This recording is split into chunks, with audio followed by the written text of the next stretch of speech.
Hello sa inyong lahat! Narito na naman si Mami Essie para mag-share na naman sa inyo ng isang masarap na recipe. Isang masarap na kakanin ang kalamay mais.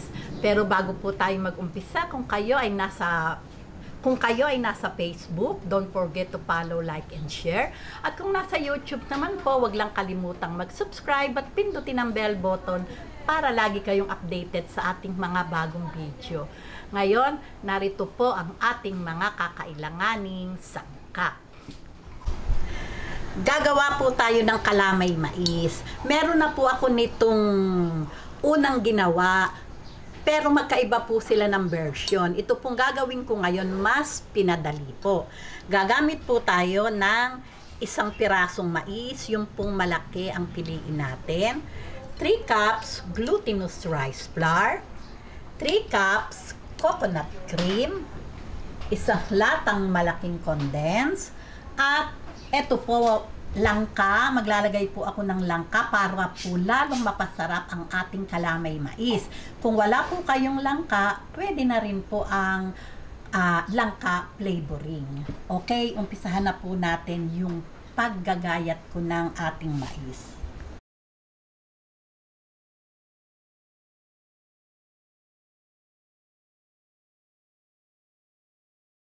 Ngayon, umpisahan po muna natin yung paggagayat ng ating mais. Ayan, ganyan lang po. Napakasimple pong gawin ito at konti lang yung ating ingredient.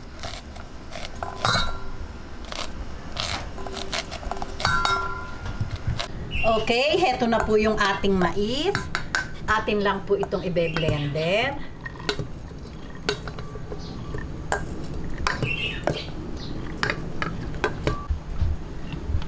Ayan, 3 cups po itong aking gata. Lalagay po muna natin yung 1 cup. Ayan.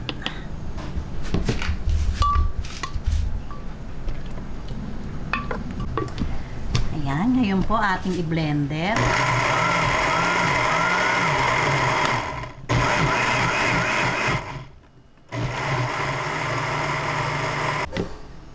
Ayan, ganito po pagka po ganitong pino na para po maging malasang malasa. Ngayon po ay ihahalo na po natin to sa ating glutinous rice flour. Ayan, atin na pong ihalo.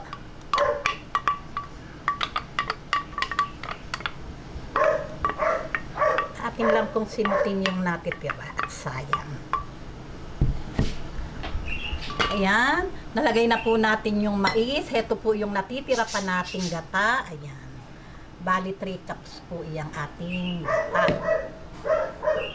Lalagay po natin tong ating condense.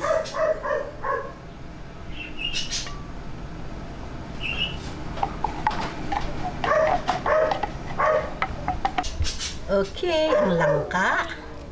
Ayan, para talagang yummy. Ngayon po atin pong i-mix. Ayan, hanggang sa maghalo po lahat ang ating inilagay na mga ingredient.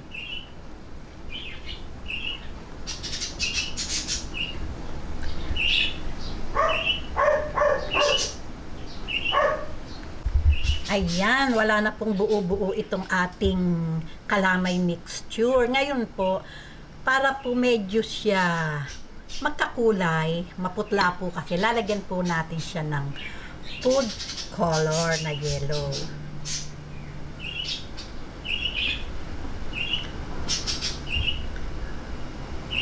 Ayan. Ayan, pagka po ganito na, ready na po ito. Nagpapakulo na po ako ng tubig. Ayan, at kumukulo na. Ngayon po, ilalagay na po natin sa ating lalagyan. Ayan, meron na po akong gawaklati kasi po natira po ito nung isang gumawa ako ng kakanin. Madali naman pong gawin to at marami po ako nito sa aking mga lutong kakanin. Ngayon po papahiran lang po natin ng oil itong ating molder, itong ating dahon. Ayan. Para po hindi manikit. Ngayon, doon naman po sa bago pa lang manunood sa aking channel, kung gusto nyo pong makita yung paggawa ng latik, pakibisita na lang po sa aking YouTube channel. At napakarami ko pong recipe na kakanin na gumamit po ako ng latik o gumawa ako ng latik. Okay, lagay na po natin.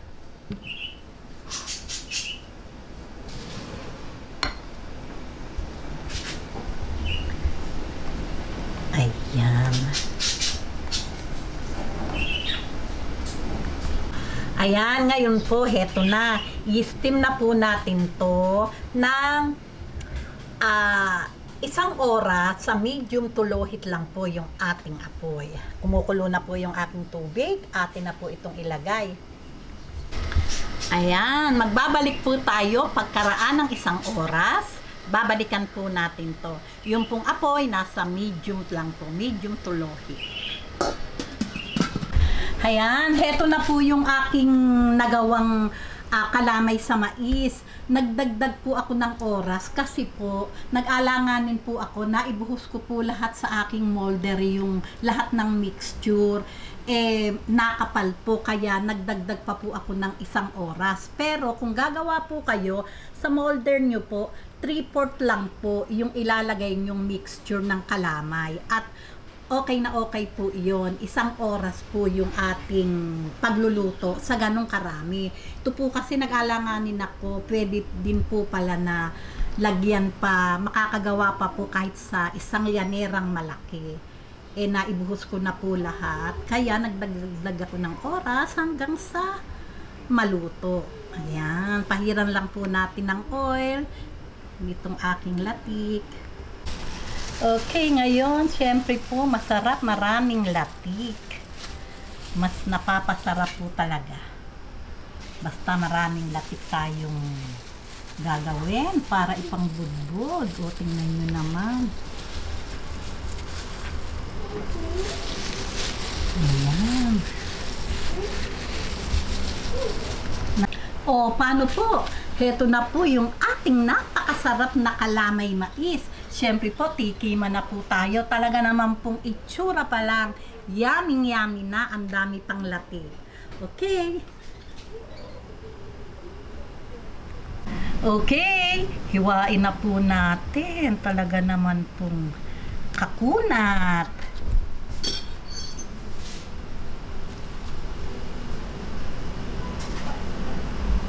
Mainit pa po talaga. Ayan. Okay, tikman na po natin. Ako po kasi, dahil po lagi akong nagluluto ng kakanin, lagi po akong may naka-ready din na budbod. Ito po, ako po gusto ko talaga yan. Paborito ko yung sausawan na budbod.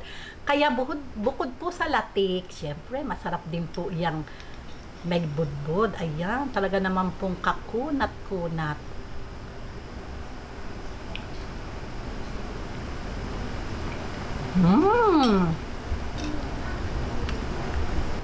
Talaga naman pong yummy. Lasang-lasa ang mais. Siyempre po, siya yung bida. Nasa inyo po yon. Kung gusto niya pa pong magdagdag ng mais, pwede din po. At yung langka, nakaagaw din po ng linamnam. Talaga naman pong napakasarap, lalo po ganyan. Umuulan-ulan, mainit na tsaa lang po yung katapat nito. O, paano po? Ayan na. Kung nagustuhan nyo ang video na to, huwag lang kalimutang mag-likes. And don't forget to share and subscribe. Bye-bye!